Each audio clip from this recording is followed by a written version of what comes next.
Homeless girl sacrificed her meal for an old couple's. Next day, a mafia boss met her on the streets. She gave up her only meal to feed two strangers in a diner, never knowing they were the Panicucci crime lords testing her soul. The moment she walked away starving, the test was over. By morning, Salvatore Ferrari Cattaneo pulled his black SUV beside her bench, offering not a reward, but a choice that would turn her hunger into a gilded cage. Before we begin, please take a moment to support this channel by clicking the like, share, and subscribe button so you can keep enjoying awesome stories like this. Thank you.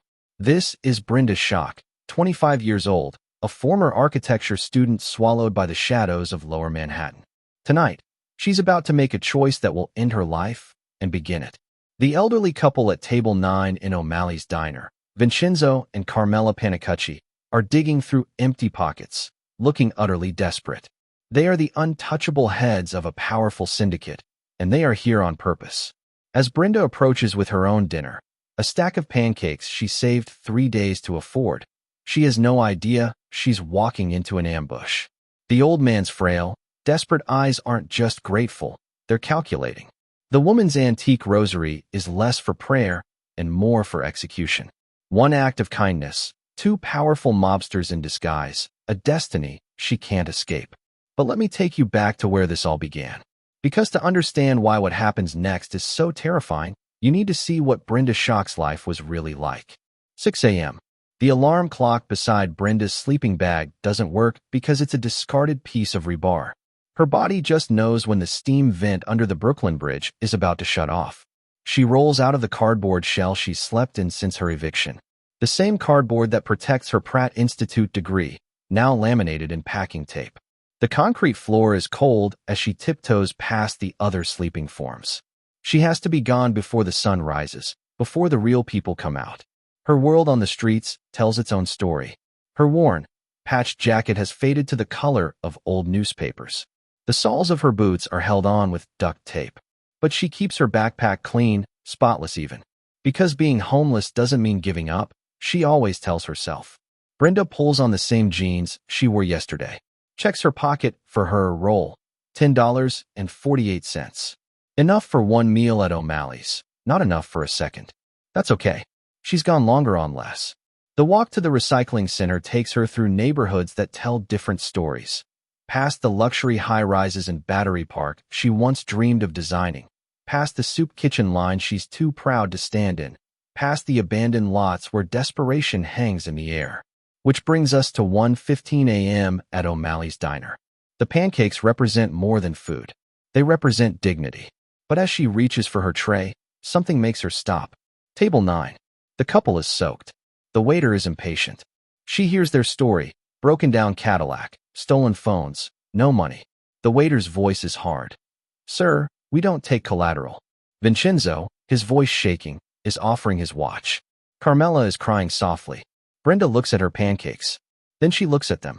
The pancakes on her tray were a universe of warmth. Steam rose from them in a gentle, taunting curl, carrying the scent of butter and fried batter. 3 days. 3 days of sorting aluminum cans and plastic bottles in the damp alleys behind Soho, her fingers split and raw from the cold. 3 days of walking past delis, inhaling the scent of roasting chicken and hot coffee, and saying no. Saving every last quarter, every grimy dime, for this one single moment of dignity. The maple syrup, thick and dark in its small plastic cup, was a promise.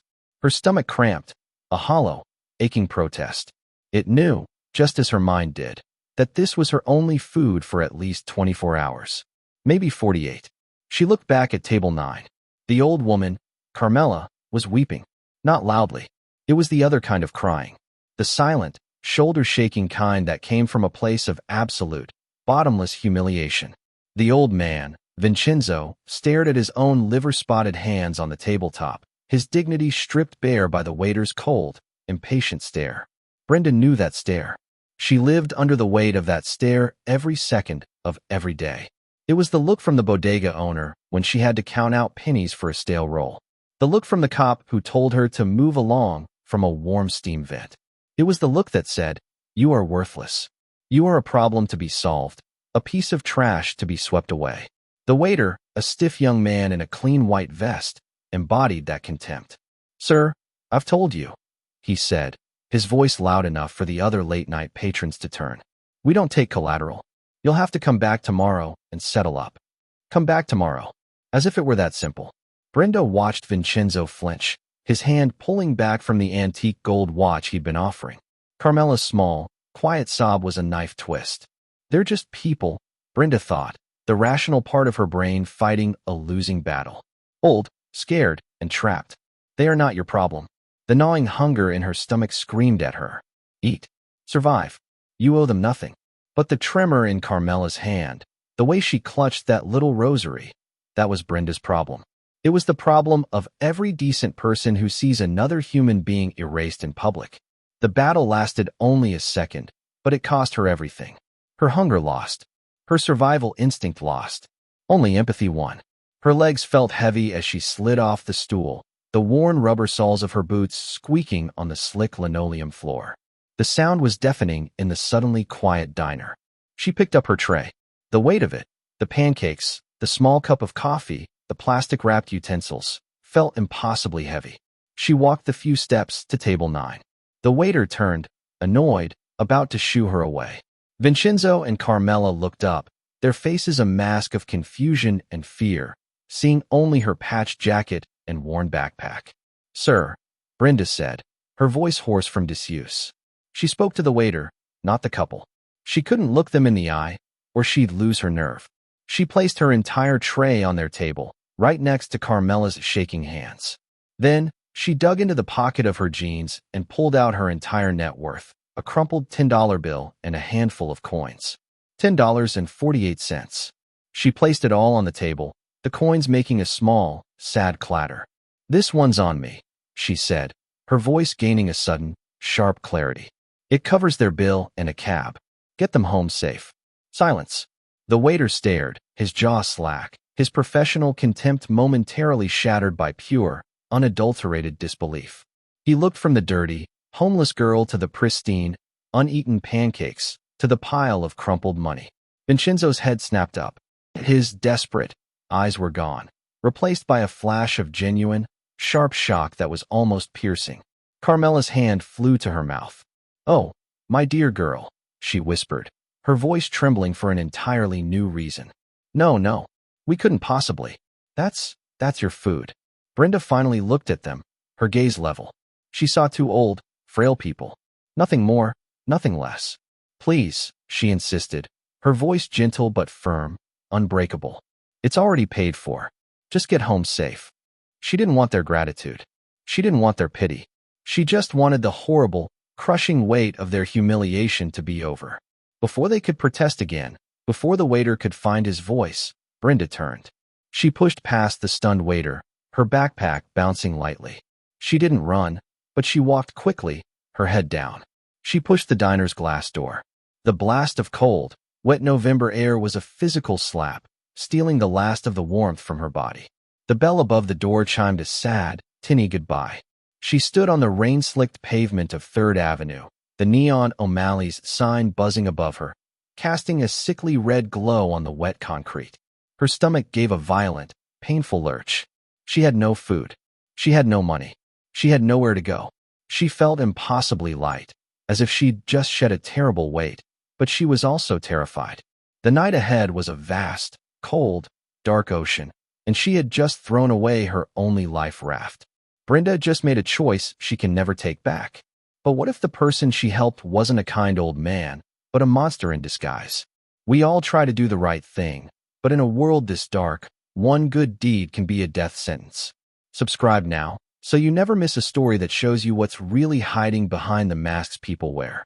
The final, sad chime of the diner doorbell had barely faded, a sound Brenda Shock was too busy running from to hear, when the tension inside O'Malley's diner evaporated. It didn't ease. It shattered. The stiff young waiter, whose face moments before had been a mask of professional annoyance, abruptly pulled a nearly invisible acoustic earpiece from his left ear. He didn't speak into it. He spoke directly into the silver button on his jacket lapel. "Target is clear," he murmured, his eyes fixed on the empty space where Brenda had been. His voice was no longer that of an overworked service employee. It was low, precise, and held the crisp authority of a professional analyst. Character confirmed, non-negotiable. She sacrificed the entire meal. Her remaining cash was $10.48. At table 9, Vincenzo Panicucci straightened his spine. The pathetic slump that had made him look like a broken old man vanished. His posture became rigid, commanding, the kind of posture centuries of inherited power could buy. He moved slowly, deliberately, pulling a crisp, uncreased $100 bill from the inner pocket of his impeccably tailored wetsuit coat. This stolen wallet was exactly where it had always been. He slapped the 100 onto the table, covering the small, crumpled pile Brenda had left. "Excellent," Vincenzo said, his voice now a smooth, deadly baritone that commanded silence in the brightly lit room. The fear and frailty were gone, replaced by an absolute, chilling competence. "The test is complete." Carmela Panicucci, who moments ago had been dabbing tears of humiliation with a napkin, now looked at the paper towel and laughed, a dry, single, mirthless sound. She didn't bother wiping her eyes. The tears had been a choice, not an emotion. Carmela, known in the 5 boroughs not as the wife of a Don, but as the Iron Lady, slid closer to her brother. "She's perfect, Vincenzo," Carmela stated, her voice cold and precise, like the sound of ice cracking. Her eyes, which had looked so desperate, were now focused and razor-sharp as she gazed at the half-eaten pancakes left on the discarded tray. The Pratt degree, the eviction, the cold. She has the architect's eye and the loyal heart. She's invisible, and she had nothing to lose but dignity. She didn't even hesitate. She continued, a flicker of dark amusement touching her lips. Most people, even the greedy ones, would have offered to split the meal or kept the change. She gave us everything. That level of genuine selflessness is incorruptible, which means it is the most valuable asset in our business. Vincenzo nodded, his gaze lingering on the discarded meal. The kind of person who can give away her last dollar is also the kind of person who will never steal the first dollar. Loyalty is rare. He looked up at the waiter, who was now clearing the table with swift, practiced efficiency. "Settle the bill for the cafe and the cab for Brenda. Have her usual spot covered, and get the waiter off the clock." He then addressed Carmela, his voice dropping to a low, conspiratorial murmur. "It's time to bring her in. I need a ghost to run the legitimate projects. Someone smart enough to design the high-rises and loyal enough to make the money untraceable." Vincenzo leaned forward, sealing the new fate of the homeless girl shivering outside. "Have Ferrari pick her up in the morning. Washington Square. She sleeps near the arch when the shelters are full. Tell him the girl who sacrificed her meal just earned a permanent seat at the table." The rain had stopped, but the night had only turned colder. The temperature dropped with the suddenness of a snapped promise, leaving the air heavy and biting. Brenda walked the 3 miles from O'Malley's without looking back, her feet instinctively carrying her towards her last safe harbor, Washington Square Park. The marble of the arch glowed faintly under the distant street lights, an indifferent, monumental symbol of the city's success. Success she'd once planned to be a part of. She found her usual spot, a stone bench tucked deep within the trees, shielded slightly from the harsh wind that whistled down Fifth Avenue. She moved slowly, numbly, through the routine of survival. Her worn backpack came off first. Then, she pulled out the pieces of flattened cardboard she'd carefully stored beneath a dumpster earlier that day. They were her mattress and her roof. She spread one piece on the bench for insulation and pulled the other over her body, huddling herself into a compact, shivering mass. The physical pain of the cold was a dull, constant ache. The pain of the hunger was a sharp, focused fire. It was a gnawing, agonizing emptiness that consumed her thoughts. Every time she swallowed, her throat felt dry and tight. And the second guessing began, relentless and brutal. What a fool. The thought was a whip crack in the silent park. $10.48. That wasn't just a meal. That was the difference between a cramped, freezing bench and maybe, just maybe, an hour in a pay-by-the-hour shelter lobby. It was bus fare. It was dignity. She curled her hands tighter against her chest, shivering so hard her teeth rattled. Wasting your last $10 on rich people who probably just forgot their Amex, she whispered into the cardboard, the hypocrisy of her own kindness suddenly unbearable. She had sacrificed her survival for the performance of two people who, she was now certain, were simply too wealthy to understand her sacrifice. They were probably home now, warm and dry, laughing about the dirty girl who'd given up her pathetic plate of pancakes. The self-condemnation was worse than the cold. As the late hour bled toward the pre-dawn darkness, Brenda drifted into a miserable, restless sleep, haunted by fever dreams. She didn't dream of warmth or food, but of the life she'd lost. She was back in the lecture halls at Pratt Institute. The air was thick with the smell of solvent and fresh blueprints. She saw herself, 22, vibrant, her hands steady as she traced the soaring lines of a conceptual skyscraper. She heard Professor Alber's voice. The purpose of architecture, Ms. Schock, is to create shelter and inspire hope. Then the dream shifted. The blueprints dissolved into a jagged, unforgiving skyline, the glittering, arrogant towers of Battery Park that stood sentinel over Lower Manhattan. She remembered the models she built, perfect miniature worlds she'd designed to solve the very housing crisis that had swallowed her. She saw herself standing beneath those towers, looking up, knowing she had been excised from the beautiful world she was meant to build. She awoke with a gasp, the cold slamming back into her lungs. The dream had been crueler than any nightmare. The air was still dark, but a faint, bruised purple was staining the eastern horizon. She was stiff, frozen, and completely drained. The hunger was a faint, weary echo now, having spent all its energy tormenting her. She pulled the cardboard away. It was 6 a.m. The official people, the ones with jobs and homes, would start moving soon. She had to be gone. As she folded her cardboard and placed it carefully back into her bag, a feeling of absolute hopelessness settled over her. She had nothing left, not even the illusion of hope. Her one act of good had left her utterly empty. Hundreds of people walk by Washington Square Park every morning, rushing toward their jobs and coffee, but no one sees her. How terrifying is it to know you could disappear and no one would even notice? It's a fear we all have. Follow this channel right now, and I promise to keep bringing you stories that see the people everyone else ignores. The weak, bruised light of dawn had barely cleared the skyscrapers when the city's shadows began to move. Brenda, stiff and aching from her cold sleep, was mechanically folding her cardboard blanket near the Washington Square arch. Her hunger was no longer a torment. It was a deep, pervasive weakness that made every movement an effort. A low, resonant purr interrupted the usual morning sounds of sirens and distant traffic. She looked up. A massive, black SUV, impossibly sleek and silent, had pulled to the curb directly across from the arch's statue of George Washington. It was low to the ground, its windows tinted deep obsidian, and its grille looked less like car design and more like a predator's snarl. It was a custom Ferrari GTC for Lusso, a vehicle that should not exist in the same universe as a cardboard-wrapped bench. Brenda's muscles tightened. Every instinct, honed by months on the street, screamed danger. This was not a misplaced tourist or a wealthy commuter. This was a deliberate presence. She tensed, gripping the strap of her worn backpack, ready to bolt into the crowd of early joggers and commuters. Then the driver's side door opened. Out stepped a man. He was younger than Vincenzo, perhaps mid-30s, and possessed an intimidating, controlled power. His suit, a dark, perfectly tailored masterpiece, looked impossibly expensive, clinging to him like a second skin. Everything about him, from his precisely cut dark hair to the gleaming Italian leather of his shoes, spoke of a life spent in total command. This was Ferrari Cattaneo, the family's current capo, though Brenda didn't know his name yet. She just saw the look of cold, calculating intelligence in his eyes. His gaze swept the park, dismissed the joggers, the dog walkers, and the early students, and landed on her, the girl huddled by the stone bench, instantly.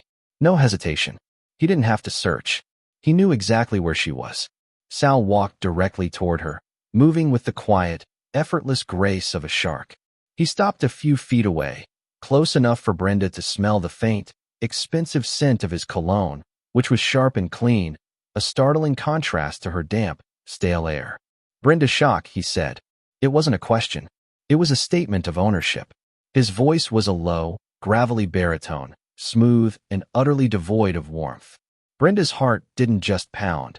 It hit her ribs like a trapped bird. Her carefully constructed facade of invisibility had been ripped away.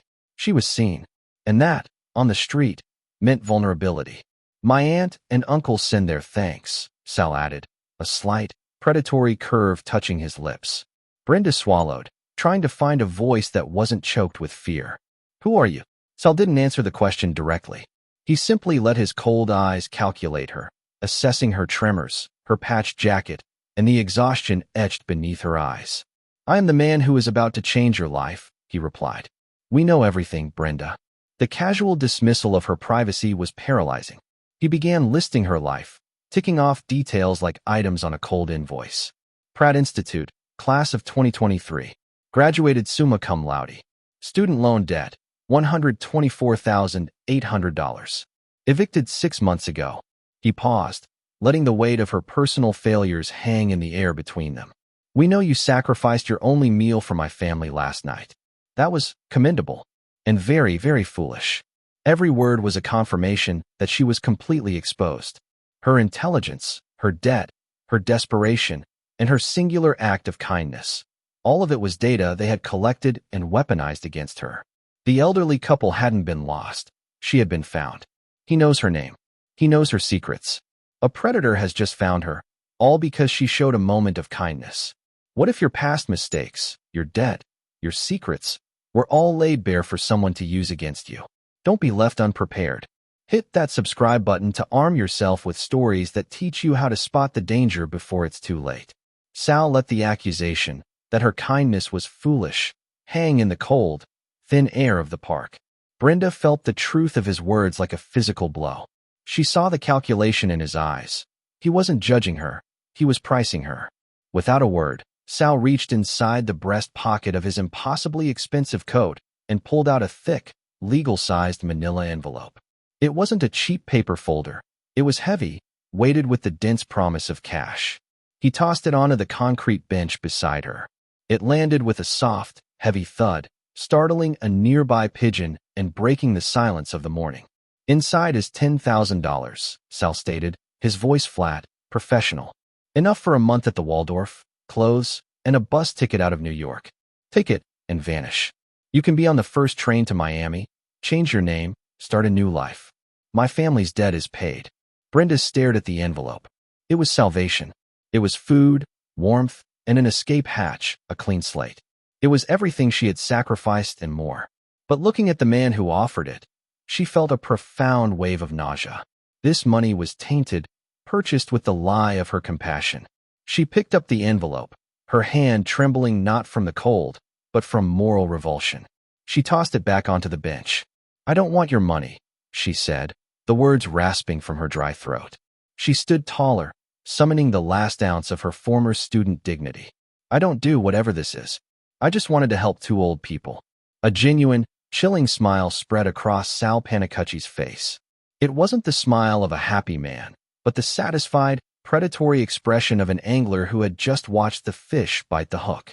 Good, he purred, the word resonating with dark finality. Because if you wanted money, we would have just given you money and let you leave. And if we thought you were capable of small crime, we wouldn't be talking. He leaned down, his shadow falling over her, trapping her beneath the Washington Square arch. We are offering you a legitimate chance, Brenda. My uncle and aunt were testing for one thing: loyalty to principle above self-preservation. You passed. Sal pulled a silver case from his pocket, smoothly extracting a business card. It was thick, heavy, with embossed lettering that simply read, Panicucci Development Corporation. No address, no phone number, just a name.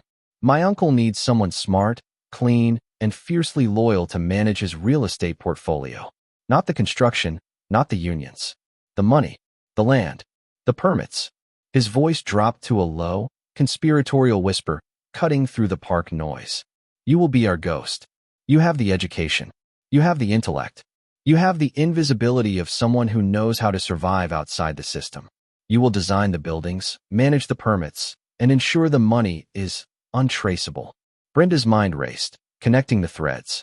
Vincenzo, Carmela, the elaborate act, the surveillance, the architecture degree. They hadn't wanted charity. They had wanted a chief financial architect.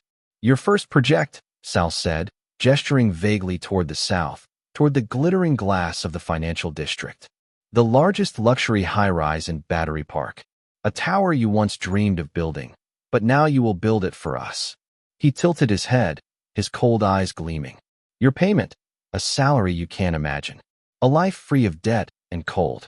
And guaranteed safety. For life. The weight of the offer was crushing. She had refused a ticket out of the city, only to be offered the keys to the kingdom, bought with the currency of her own soul. The path to her freedom was paved with illegal money and dark compliance. He knows her name. He knows her secrets. A predator has just found her, all because she showed a moment of kindness. What if your past mistakes, your debt, your secrets, were all laid bare for someone to use against you? Don't be left unprepared. Hit that subscribe button to arm yourself with stories that teach you how to spot the danger before it's too late. Sal Panicucci's face was inches from hers. The cold elegance of his suit and the calculated darkness in his eyes were more menacing than the city's worst monsters. He was offering her the world, but the terms of the lease were terrifying. We offer you everything, Sal murmured, his voice dropping to a whisper that carried more weight than a shout. But understand the price. You will be our ghost. You will exist to build and manage. And ghosts don't talk. Not to the police, not to the IRS, not to journalists, and certainly not to family. He leaned in, his words like polished steel. If you fail, if you steal, or if you tell a single soul what my aunt and uncle truly are, your disappearance will be permanent. The implied threat wasn't a possibility. It was a guaranteed, professional outcome. He wasn't promising jail time. He was promising oblivion. Brenda looked past his expensive shoulder to the freezing park bench where she had spent the last night in misery. The ache in her stomach, the shame of being invisible, that was one kind of danger. It was slow, cold, and dehumanizing. Then she looked back at Sal. This was a different danger, immediate, lethal, and wrapped in luxury. It offered the possibility of warmth, food, and the return of her dignity, but it demanded her soul as collateral. Her selflessness, the purest act she had left, had not saved her. It had delivered her directly into a gilded cage. She looked at the massive, black SUV waiting silently at the curb, its leather interior promising warmth and cushioning she hadn't felt in months. She saw the life she was being offered, and she saw the terrifying, handsome man who held the key. She realized she had two choices: die slowly on the street, or live fast under the constant threat of a Panicucci execution. The choice was not between good and evil. It was between two different forms of destruction. A sudden, cold acceptance settled over her. The shivering stopped. The voice that emerged was steady, clear, and utterly defeated. "What is my first job?" she asked. Sal smiled, a devastating, victorious flash of white teeth. The trap had sprung. "First, you get clean, Brenda," he said, pushing off the arch. "Then, you sign this non-disclosure. You will sign away every right you have to talk, to testify, or to leave without our permission. Then, you design a tower that will literally erase the skyline where you used to sleep." He opened the car door for her, the smell of expensive leather and climate-controlled air spilling out into the cold park. Brenda's shock, the homeless girl who sacrificed her meal, took one final look at the cold pavement, at the cardboard in her bag, and at the monumental, indifferent arch.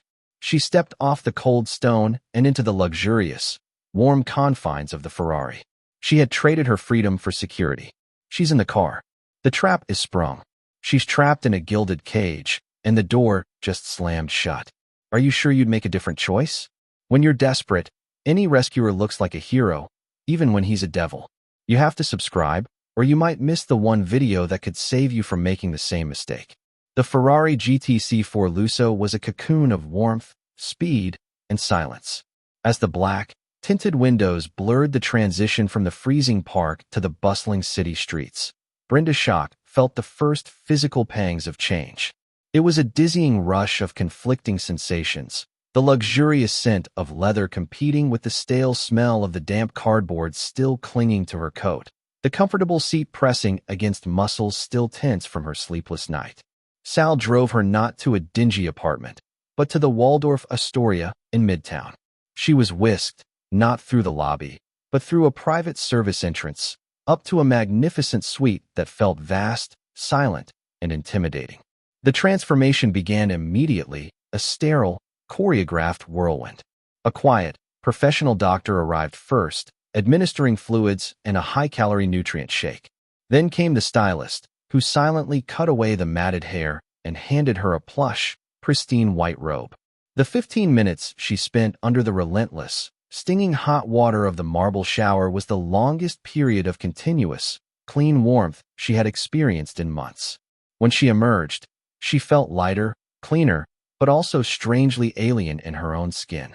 Finally, the lawyer arrived, a sharp, elderly man with spectacles perched low on his nose, who placed a daunting stack of documents on the mahogany desk. The top sheet was the NDA, non-disclosure agreement. It was dense, intricate, and utterly suffocating. "Sign here, Ms. Shock," the lawyer instructed, his voice as dry as parchment. "This document confirms your employment, your salary, and your perpetual, absolute silence regarding the family's interests." Brenda stared at the document. It was the formal exchange of her freedom for her life. Her hands, calloused and roughened from the streets, were trembling slightly as she signed her name beneath the clause that threatened permanent disappearance. The ink was barely dry when the lawyer collected the pages and vanished. The next shift was physical. A new wardrobe, high-end, discreet, and perfectly fitted, replaced her threadbare street clothes. She looked in the mirror and saw not the architect student, and certainly not the homeless girl, but a sharp, clean professional, a ghost who had just acquired a sleek, functional shell. She was driven away from the city in a different black car, this one crossing the bridge and heading deep into Long Island. The Panicucci estate was enormous, hidden behind high brick walls and centuries-old oak trees. The air here was clean, tasting of salt and wealth. Sal led her through the house and into a vast, darkly paneled study. It smelled powerfully of old money, rare leather, and thick cigar smoke. Vincenzo and Carmela were waiting. They sat not across a diner booth, but behind a massive, antique desk, framed like royalty. Their attire was casual, yet flawless. There was not a trace of the frail, panicked couple from O'Malley's diner. They were the patriarch and the Iron Lady. Vincenzo looked at Brenda, his eyes keen and assessing. He gave a single, slow nod of approval for her transformation. "Welcome, Ms. Shock," Vincenzo said, his voice the same smooth, deadly baritone she'd overheard in the diner. "Please sit." She obeyed. "You have completed the first and most difficult part of your interview," he stated. "We have evaluated your character. Now, we establish the framework of your new life." He leaned forward, resting his hands on the desk. "There are 3 rules, Ms. Shock. They are absolute. 1. Loyalty. 2. Discretion. 3. You will never speak of O'Malley's diner again. That evening, that test, it never happened. You are our chief architect for development. That is all." Then, Carmela, elegant and severe, slid a folder across the desk. It contained a contract detailing her starting salary, a sum that made Brenda feel faintly dizzy, and a housing allowance for a luxury condo in Tribeca.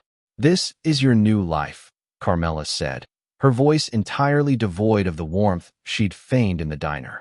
"It is a gift purchased by your singular act of kindness. Do not mistake it for charity. Now, you must earn it." The next morning, after a deep, exhausting sleep in the Waldorf suite, a sleep she couldn't remember having since the eviction, Brenda was transported to her new professional prison. The car, an anonymous black Mercedes, deposited her at the entrance of a shimmering glass obelisk in Midtown. She was led through marble lobbies and hushed corridors, past assistants and executives who moved with the same quiet, ruthless efficiency as Sal Panicucci himself. Her office was located on the 50th floor. The moment she stepped inside, the breath caught in her throat. It was less an office and more a crystalline vault. One entire wall was nothing but seamless, towering glass, offering a breathtaking, dizzying vista of Manhattan. The desk was a custom-made slab of dark, cold steel. The chairs were ergonomic masterpieces. The air was sterile, filtered, and warm. From this height, the city below was reduced to a stunning, intricate map, a miniature world of concrete and privilege. It was a view she had sketched 1,000 times in her architectural notebooks, dreaming of the day she might contribute to the tapestry. Now, she was looking down on it as a god, or perhaps a judge. She walked to the window, placing her newly manicured hands on the cool glass. She could pick out her old world from up here. The grid of lower Manhattan, the faint, shimmering curve of the Brooklyn Bridge. This perspective was a form of supreme, alienating power. Her eyes drifted to the small, forgotten patch of low-rise buildings and abandoned warehouses near the waterfront. That was her old neighborhood. That was where she used to huddle against the wind, invisible to the gleaming towers above. She turned back to the massive steel desk. Resting upon it was a huge set of rolled blueprints, anchored by a steel paperweight. Beside it, a laptop screen glowed with a single, damning image, a conceptual rendering of a massive, impossibly sleek residential tower. The project title, emblazoned across the corner of the title block, read, "The Panacucci Tower." Brenda felt the last vestiges of hope drain from her body. Her first project was a literal monument to displacement. Her job, the career she had worked and starved for, was to design the luxury high-rise that would evict hundreds of people, just as she had been evicted. She was being paid a fortune to become the very mechanism of the city's heartlessness. Her dreams were not being rebuilt, they were being weaponized. The door opened quietly, and Ferrari Cattaneo stepped in. He carried no briefcase, no jacket, just the air of ownership. He glanced at the view, then at the title block, his chilling smile returning. "A magnificent view, isn't it, Miss Schock?" he asked. "It's different when you're looking down on the city, rather than up from the street, isn't it?" He walked to the desk, picked up a sleek, expensive metal pen, and placed it next to the blueprints. "The initial sketches are already done, but the structural and financial architecture is yours," he stated, his voice a smooth challenge. "We own the land, but we need someone with your clean history and summa cum laude brain to make the permits, the zoning, and the money flow look utterly legitimate. That's your talent. That's why you're here." He paused, his eyes drilling into hers. "Welcome to the family, Miss Schock. Don't disappoint us." He left as silently as he arrived. Brenda stood alone in the perfect, temperature-controlled silence. She picked up the metal pen. It felt cold and heavy in her hand, a professional tool, now used to sign off on moral compromises. She walked back to the window. Down below, the tiny forms of people moved, chasing their dreams, running from their debts. She was no longer down there. She was up here. She was a prisoner in the luxury skyline she once dreamed of building, a highly paid ghost who could design worlds but could no longer inhabit her own soul. Her singular act of kindness had not saved her. It had merely elevated her to a more dangerous, gilded form of servitude. She's a prisoner in a luxury office, her dreams now a weapon in their hands. Her one good deed has led her to this. It's a terrifying reminder that no good deed goes unpunished. What happens when they ask her to do the unthinkable, to design a structure that will serve as a permanent, deadly fixture in the Panacucci operation? You must subscribe and turn on all notifications, because if you miss the next part, you'll be just as lost and unprepared as she is.